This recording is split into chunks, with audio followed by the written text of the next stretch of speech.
இயேசு கிறிஸ்து நாமத்தில் உங்கள் அனைவரையும் அன்போடு கூட வாழ்த்துகிறேன். இன்றைக்கு நாம் தியானிக்க போகிற தலைப்பு நல்ல பங்கை தெரிந்து கொள்வோம். வசனம் லூக்கா 10:42. தேவையானது ஒன்றே, மரியாள் தன்னை விட்டெடுபடாத நல்ல பங்கை தெரிந்து கொண்டாள் என்றார். எல்லாருக்குமே இந்த சாப்டர் தெரியும் பாருங்கள், மார்த்தாள் மரியாள் பற்றி இல்லையா? மார்த்தாள் அநேக காரியங்களில் அவள் ஈடுபட்டு தன்னை பிஸியாக்கியிருக்கிறாள். ஏன்னா இயேசு கிறிஸ்துவை நல்லா உபசரிக்கணும், அவருக்கு நல்ல விருந்து பண்ணி கொடுக்கணும்னு ஒரு நல்ல மனப்பான்மையில் தான் அவள் உபசரிக்கணும்னு நினைக்கிறாள். இதே மரியா என்ன பண்ணுறான்னா, எல்லாத்தையும் தூக்கி போட்டுட்டு இயேசு கிறிஸ்து பாதத்தில் அமர்ந்திருந்து அவள் அவருடைய பிரசனத்தை நாடுறதுக்கு அவள் முதலிடம் கொடுக்குறாள்.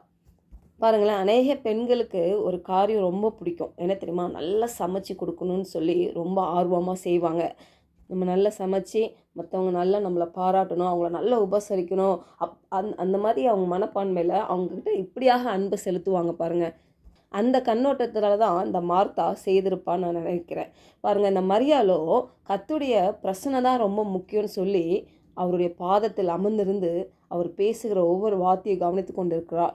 மார்த்தாலோ கர்த்தருடைய பிரசனத்தை விட கர்த்தருக்கு ஏதாவது செய்யணும், அவர் கிரியையில் கர்த்தருக்கு நான் கிரியை மூலமாக அவரை நான் பிரியப்படுத்தணும், நான் ஏதாவது செய்யணும்னு சொல்லி மும்முரமாக செயல்பட்டு கொண்டு இருக்கிறார். இன்றைக்கு அநேக நம்ம சுய கிரியையினால் தேவனை பிரியப்படுத்துறதுக்காக என்னென்னவோ செய்துட்ருக்கோம் இல்லையா? கர்த்தரை பெருசாக பார்க்குறதுல தான் அவர் பிரியப்படுகிறார். அவருடைய வார்த்தை என்ன சொல்லுகிறது, அவருடைய வார்த்தைக்கு நம்ம செவி சாய்க்கிறது, அவருடைய வார்த்தையை கேட்க கேட்க கேட்க இருதயத்தில் விசுவாசம் வரும் பாருங்க. ஸோ இதில் பிரியப்படுகிறார் தேவன், அதுதான் அவர் வாஞ்சிக்கிறார் பாருங்க. அதனால தான் இந்த இடத்துல மரியாளை பார்த்து சொல்லுகிறார், தன்னை விட்டு எடுபடாத நல்ல பங்கை தெரிந்து கொண்டால். இன்றைக்கு அநேகர் பல பல காரியங்களில் ஈடுபட்டு கொண்டு இருக்கிறோம். பாருங்கள், கர்த்தர் தான் நம்மளுக்கு பலன் கொடுக்குறார் இல்லையா? அதில் சந்தேகமே இல்லை. ஆனால் நாம் எப்படி அவரை பிரியப்படுத்துகிறோம் என்பதை பார்க்கலாம். நம்மில் அவர் எப்படி பிரியமாக இருக்கிறார், நான் எப்படி அவரை நான் அறிந்து கொள்ளணும், அவர் எப்படி எனக்காக அவர் என்னெல்லாம் செய்திருக்கிறார், என்னென்ன நன்மைகள் செய்திருக்கிறார், என் மூலியமாக என்னென்ன திட்டங்கள் அவர் முன்குறித்து வைத்திருக்கிறார். அப்போ அதெல்லாம் நான் அறிந்து கொள்ளணும்னா அவரை நான் பெரிதாய் தெரிந்து கொள்ளணும். எப்படி தெரிந்து கொள்ள முடியும்? அவர் வார்த்தையை தியானிப்பதன் மூலம், பிரசங்கங்களை கேட்கறது மூலம், இயேசு கிறிஸ்துவை பற்றி பெருசாக பார்த்து பிரசங்கம் பண்ணுறாங்கப்பாங்க. அந்த வார்த்தைகளை கேட்குறது மூலமாக தான் நம்ம பெற முடியும். இயேசு கிறிஸ்து புதிய ஏற்பாட்டில் பார்த்தீங்கன்னா ஒரு வார்த்தையை அடிக்கடி சொல்வார். அவர் பிரசங்கம் பண்ணுறதுக்கு முன்னாடி, கேட்குறதற்கு காது உள்ளவன் கேட்க கடவன் அப்படின்னு சொல்வார். ஏன்னா நீ கேட்க கேட்க கேட்க தான் உனக்கு விசுவாசம் வரும். நீ கேட்க கேட்க தான் கர்த்தருடைய வசனம் உன் இருதயத்தில் பதியும். அந்த ஆவிக்குரிய வாக்கு தத்தங்கள்லாம் உன்னுடைய மாம்சத்தின் வழியாய் வரணும்னா நீ கேட்டுக்கொண்டே இருக்கணும். அதுதான் அவருடைய விருப்பம் பாருங்க. அதுதான் இந்த இடத்துல மரியா பண்ணியிருக்கிறா. கேட்கறதுக்கு அவர் முதலிடம் கொடுக்குறா, பிரசன்னத்தை தேடுறதுக்கு முதலிடம் கொடுக்குறா. பாருங்க, இன்றைக்கு அநேகருக்கு தேவனுடைய வார்த்தைகளை கேட்டுருக்குறோம் இல்லை, வசனங்கள் படிக்கிறோம். பாருங்க, சில பேர் பார்த்தீங்கன்னா வாரத்துக்கு ஒரு நாள் மட்டும் கேட்பாங்க, அது கூட சில டைம் கேட்க மாட்டாங்க.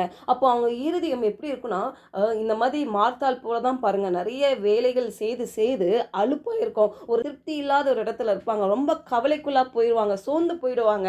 ஆனால் இந்த மரியாள் பாருங்க, இயேசு கிறிஸ்து பேசுகிற வார்த்தைகளை கேட்கறதுக்கு அவ இருதயத்துக்கு முதலிடம் கொடுக்குறா. அப்போ நம்ம கேட்டுக்கொண்டே இருக்க வேண்டும் என்று தான் தேவன் விரும்பி கொண்டு இருக்கிறார். நம்ம இன்றைக்கு அநேக நம்ம காரியங்கள் ஏன் சில டைம் வெறுமையா இருக்கு, ஏன் நம்ம கவலைப்படுகிறோம், ஏன் நம்மளுக்கு பலவீனங்கள் வருது, ஏன் நம்மளுடைய வாழ்க்கையில ஒரு திருப்தி இல்லாத ஒரு சூழ்நிலையில நம்ம போயிட்டு இருக்கோம், ஏன் நம்மளுக்கு சமாதானம் இல்லாத ஒரு நிலையில நம்ம இருக்கிறோம், எவ்வளோ தேவைகள் இருந்து கொண்டே இருக்குதே, இதுல இருந்து எனக்கு ஒரு விடுதலையே இல்லையா, அநேக குழப்பங்கள் இருக்குதே, போராட்டமா இருக்குதே. இதுக்கெல்லாம் ஒரே காரணம் என்ன தெரியுமா? அவருடைய வார்த்தையை நம்ம தொடர்ந்து கேட்கறது கிடையாது. அவர் வார்த்தை மேல நம்ம விசுவாசம் வைக்கிறது இல்லை. பாருங்க, இஸ்ரவேல் ஜனங்க இப்படிதான் பாருங்க, தேவன் செய்த அற்புதத்தையும் அடையாளங்களையும் பார்க்குறாங்க. அவங்களுக்கு நிறைய சுவிசேஷங்கள் சொல்லப்பட்டது.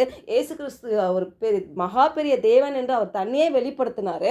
ஆனால் அந்த ஜனங்கள் அவரை பார்த்தோம், அந்த டைமில் மட்டும் விசுவாசித்து மற்ற டைமில் அவர் சொன்ன வாக்கு தத்தத்தை அவங்க விசுவாசிக்காமல் போயிட்டாங்க. அதை எபிரேயர் 4:2 நம்ம பார்க்கலாம் பாங்க. ஏனெனில் சுவிசேஷம் அவர்களுக்கு அறிவிக்கப்பட்டது போல நமக்கும் அறிவிக்கப்பட்டது. கேட்டவர்கள் விசுவாசம் இல்லாமல் கேட்டபடியினால் அவர்கள் கேட்ட வசனம் அவர்களுக்கு பிரயோஜனப்படவில்லை. இன்றைக்கு அதே மாதிரி தான் நமக்கும் பாருங்க, சுவிசேஷம் நம்மளுக்கு அறிவிக்கப்படுது, படாமல் இல்லை. நம்ம தொடர்ந்து அதில் நிலைத்திருக்கிறோமா, சார்ந்து இருக்கிறோமா?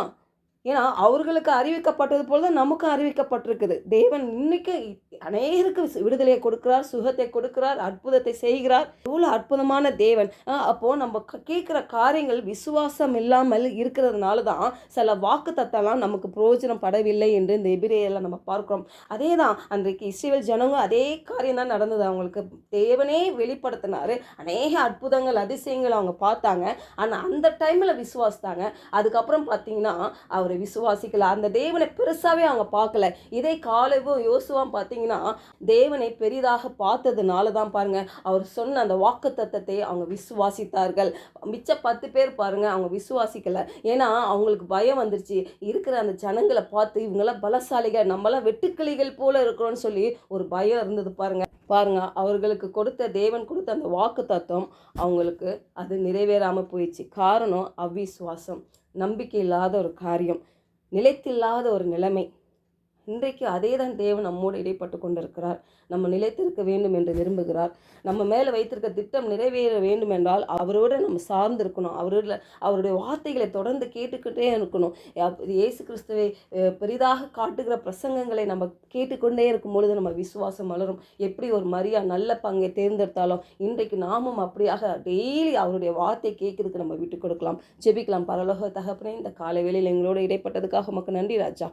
ஆண்டவரே, நாங்கள் அப்பா கேட்குற வசனம் ஆண்டவரே எங்களுக்கு பிரயோஜனப்படும் வகையில் ஆண்டவரே நாங்கள் நிலைத்திருக்கவும் சார்ந்திருக்கோம். இப்படிப்பட்ட ஒரு பெரிய தேவனை ஆண்டவரை நாங்கள் மகிமைப்படுத்தவும், துதிக்கவும், ஆராதிக்கவும், அவரை அறிந்து கொள்ளவும் ஆண்டவரை எங்களை விட்டு கொடுக்கிறோம். பரிசுத்த ஆவியானவர் அப்படியாக ஆண்டவரே இந்த மரியாதை போல நாங்கள் நல்ல பங்கை தேர்ந்தெடுப்போம் என்று இயேசுவின் நாமத்தில் விசுவாசிக்கிறோம் நல்ல பிதாவே. ஆமென்.